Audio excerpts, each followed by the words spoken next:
Vamos iniciar o nosso curso pelo tema perdas. Desde os primórdios do saneamento do Brasil, com ênfase para a década de 70 e 80, os sistemas de abastecimento de água foram construídos em um ritmo acelerado e com um único propósito, que era o de prover a população com água tratada. Assim, itens como macromedição, que era responsável por mensurar os grandes volumes, a micromedição, que é responsável por mensurar os volumes de entrega nos domicílios, era um tema proibido nos projetos em função do acréscimo de custos. O objetivo único era prover com água tratada. Não se importava em saber a quantidade, macro quantidade, nem a micro quantidade que se estava comercializando. Daí hoje nos surge dois temas importantes na perda de água, que são as perdas reais e as perdas aparentes. Então vamos estudar perdas reais e perdas aparentes, sem que nos sistemas antigos tenha macromedição e micromedição, e no sistema moderno com macromedição e micromedição instalados. Perdas reais. O que é perda real? Perda real é quando o volume produzido é desperdiçado durante o processo de distribuição. Então são perdas físicas, perdas que na realidade é a diferença do produzido e o distribuído. Então as perdas reais em percentual é o volume produzido menos o volume distribuído dividido pelo volume produzido vezes 100. Então aqui me dá o resultado das perdas reais. Então, nesta fase de análise, nós deparamos com dois volumes fundamentais que são volume produzido e volume distribuído. O que é esse volume produzido e esse volume distribuído? Vamos analisar aqui um sistema de abastecimento de água, onde nós temos uma captação aqui na represa, nós temos uma estação de tratamento, nós temos na área de mistura rápida, a parte de floculação, a parte de decantação, a parte de filtração, a saída para o reservatório de água tratada, bombeamento para um reservatório elevado e a sua distribuição. Neste contexto, para apurarmos o volume produzido, sabemos que é o resultado da diferença entre o volume tratado e o volume de processo, ou volume de lavagem.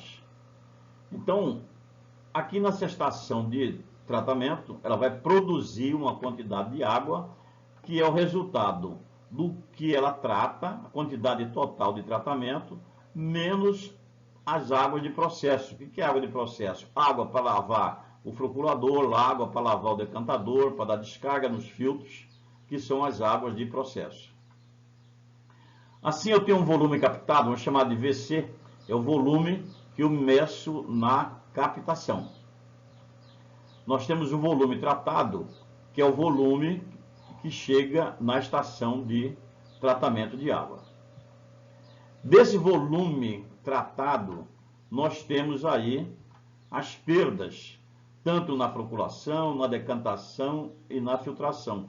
Essas perdas, na verdade, são águas de processo, são águas que nós jogamos fora de propósito. Utilizamos uma parte desse volume tratado para fazer essas lavagens. É um processo intencional. A diferença do que entra e essa água de processo é o que nós chamamos de volume produzido. Então, o resultado final, o volume produzido, é o volume tratado menos o volume de processo, que são os volumes de lavagem. Esse volume produzido, ele é conduzido para a distribuição, que nós chamamos de volume distribuído. Ocorre que entre o volume captado e o volume tratado, existem perdas. Aqui existem fugas por meio de vazamentos. Podem ocorrer ou não. Não ocorrendo vazamento, o volume captado é igual ao volume tratado. Da mesma forma, entre o volume produzido e o volume distribuído, ocorre perdas. Na sua ausência, o volume produzido seria igual ao volume distribuído. E nosso esquemático aqui da captação, estação de tratamento e distribuição, nós temos que o volume tratado vai ser sempre menor ou igual ao volume captado, podendo ser menor quando houver perdas no sistema. E o volume produzido vai ser igual ao volume tratado menos volume de lavagens. E o volume distribuído será menor ou igual ao volume produzido. Ou seja, se o volume produzido não tiver nenhuma perda entre a distribuição, ele será igual ao volume produzido. Para obtermos o volume tratado, devemos medir toda a água que chega na estação de tratamento.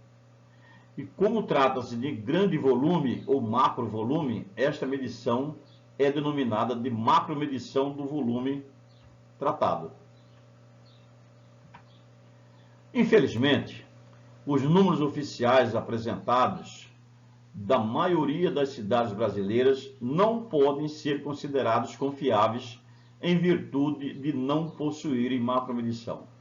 Então, nós vemos aí os relatórios de perdas do Brasil, da cidade X, cidade Y, mas são informações onde são estimados volume tratado, são estimados volume produzido, são estimado volume distribuído. Além de que, outra questão é que faz a diferença nesses números é que algumas companhias de saneamento que possuem macro e micro medição não conseguem garantir a confiabilidade da medição. Muitas das vezes em razão da instalação de medidores de péssima qualidade, que não garante a confiabilidade da medição, ou instalação de medidores inadequados para a aplicação. Aqui nós temos um caso, onde nós temos um macromedidor instalado, e aqui nós temos um instrumento portátil, e vamos discutir mais na frente, fazendo a verificação. Na instalação do macromedidor, dá uma informação de 34,5 litros por segundo. Na aferição, nós temos uma vazão de 17,29 litros por segundo. Observe, portanto, que nós temos medidores de péssima qualidade, dando informações erradas e, eventualmente, também temos medidores inadequados para aquela aplicação. Então, tudo que ocorre nesse processo está com um valor de erro muito elevado. E como é apurado os volumes quando não se tem macromedição? Bem, o mais comum é termos os dados de placa das bombas e extrapolarmos para todos os dias e meses. Assim, uma bomba da captação que tem capacidade nominal de 100 metros cúbicos por hora, por exemplo, irá conduzir a um volume diário correspondente ao número de horas atribuído ao tempo de funcionamento, geralmente 24 horas. Então eu pego lá na placa da bomba, uma informação da placa da bomba, está lá a informação, vazão, altura manométrica, rotação, diâmetro do rotor. Então se eu tenho, por exemplo, na placa da bomba, uma vazão de 100 metros cúbicos por hora, eu multiplico por 24 horas, me dará um volume diário de 2.400 metros cúbicos. Aqui já existe um macro erro, que é em função de que essa vazão de placa nunca é a vazão real. Existem variações em função de vários fatores que já comentamos no nosso curso de bombas e sistema de recalque. Então, essa vazão nunca corresponde à vazão real. Assim como o tempo de funcionamento, 24 horas, ele é muito variável, com paradas que se dá na estação, parada que dá na captação, e essas paradas não são computadas. Daqui decorre que o volume tratado mensal seria o 2.400 diário, vezes 30 dias, daria o nosso volume de 72.000 metros cúbicos por mês. Se nós estimarmos aí, que é assim que é feito, uma lavagem de 7,5% a 15% do volume tratado, nós temos um volume produzido de 66.600 metros cúbicos por mês. Então, qual que informações que nós chegamos aqui? Nós primeiro utilizamos um dado de placa que não é confiável. Utilizamos um tempo que não é confiável e não é medido. Utilizamos uma informação de lavagem, estimamos que poderia ser de 7,5% a 15% o percentual de lavagem, e chegamos a um volume de 66.600, e esse número nós levamos para todos os relatórios e ficamos satisfeitos com essa informação. Isso é o que denominamos de chutômetro. Tudo isso aqui é chute, e as informações decorrentes desse chute informações falsas que levam a erros gritantes. Então, apurar volume produzido, volume tratado, volume captado com informações de placa de bomba é um engodo. Quando nós falamos aqui de perdas aparentes, então lá atrás falamos de perdas reais e agora vamos falar de perdas aparentes. Perdas aparentes ocorrem quando a água distribuída não é cobrada, seja por problemas técnicos na medição ou por fraude no consumidor. Então, as perdas aparentes é o volume distribuído menos o volume que eu faturo dividido pelo distribuído vezes 100. Então, a perda aparente é toda a água que eu deixo de faturar. Eu distribuo essa água e essa água não é computada como venda. Já sabemos que o volume distribuído não tem base confiável, pois o seu erro é decorrente desde o volume produzido, que não é macromedido. E o que falar do volume faturado?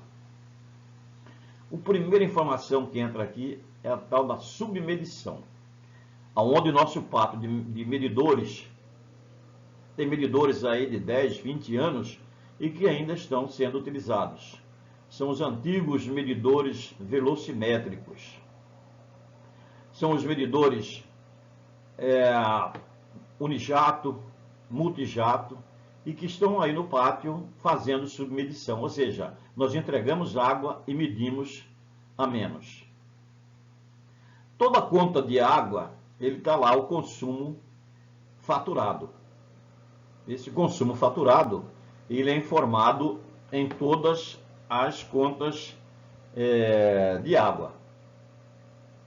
Então, se somarmos todos os volumes micromedidos, pegamos todas as contas e pegamos os volumes micromedidos e faturados, vamos pegar um exemplo que fosse 50 mil metros cúbicos por mês.